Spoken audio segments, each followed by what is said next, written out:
Imagine this. Your engineering team has said 4 weeks, and today they came and said that it will take 6 weeks. Now, here's the real question. Do you push back them, or you take a pause and ask why? Why this is important? Because this is what will decide whether you will lose trust with the engineering team or you'll ship the right product.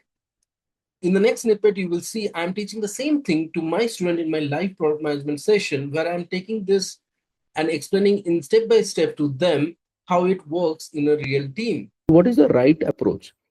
So whenever an engineering says that, like, say, suppose you have given a kind of an estimate of, say, it need to be completed in 4 weeks, and you got that estimate from the engineering team itself, but the engineering team came back and say that, hey, you know what, we will not able to hit this in 4 weeks. We need another 6 weeks, right?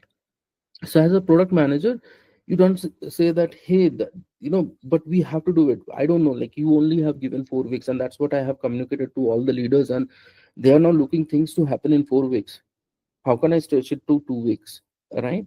Now, instead of saying in this way, like, you need to first step back and understand the constraint, what the engineering team has, why they are saying that. Earlier they said 4, now why they are saying, 6 weeks, why there is a gap. And why this is important is because sometimes when engineers commit, they don't know the full story, or even if they know the full story, they don't know there are unknowns. We called it unknowns. There are certain areas of unknowns that they will have. Okay. Now, when they have those unknowns, they don't know how those unknowns would react or take the time. So that can possibly happen, and that is absolutely okay, because it is a part of the process. Right? So instead of pushing them back, no, no, no, you have committed and now you are saying this, how do I tell my leaders are looking for this, blah blah blah. Step back and say, okay, hey, let me understand what's the constraint, why it is pushing to 2 weeks. Okay, what are the things that has happened, what are the things that are unknown. Okay. And same with the design team also, right? You need to understand their constraint or their kind of an challenges, that the reason that they want to do it. Like, if you want to really skip designers testing phase because you are running short on time, you need to sit with the designer and say that, hey, look, we need to launch this product because we are losing out on the time, and um, how can we ensure that we can do a very minimalistic testing, and we can roll this on time. What are the processes? Is there any kind of chances that we can do this? Now, what you are saying, when you are requesting in this tone, what actually it happens, you are giving an option for them to speak. Okay. And when you're saying that, no, no, no, no need of testing of these things, just go and roll up, then you're not giving an option to speak.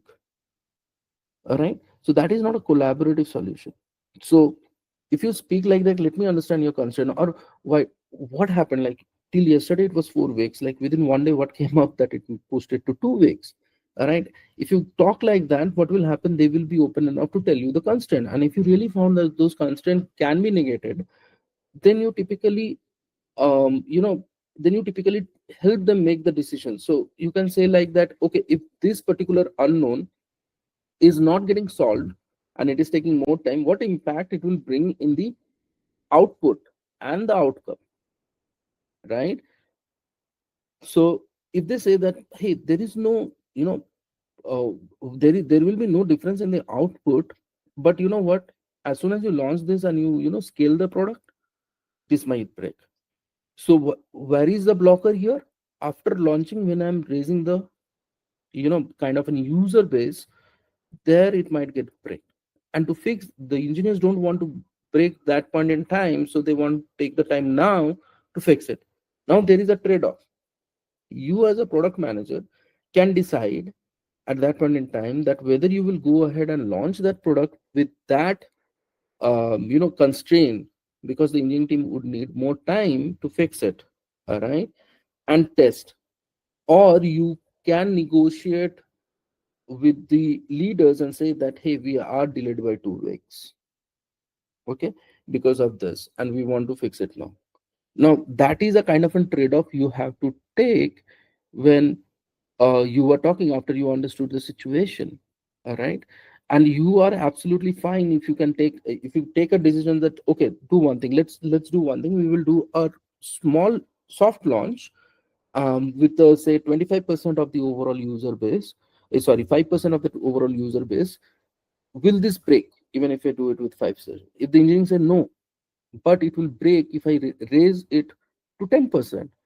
Fair enough. So as a product manager, you have a trade-off, kind of an decision-making capacity. Say that, hey, let's go ahead and launch it with the 5%, because that will give me the kind of a data back which I needed to evaluate before I roll out to multiple peoples. All right. And you can ask the engineer now that I have resolved this issue, how much time it will take. Now the engineer will say, now we are almost through, but it might take not just 4 weeks, but it might add 4 to 5, another 3 days more, and it's okay. So that's how you do it. Okay. So this is this is something that you need to speak with them. This is how you need to interact with them, and you need to get them the clarity. Cool. So let's understand their world.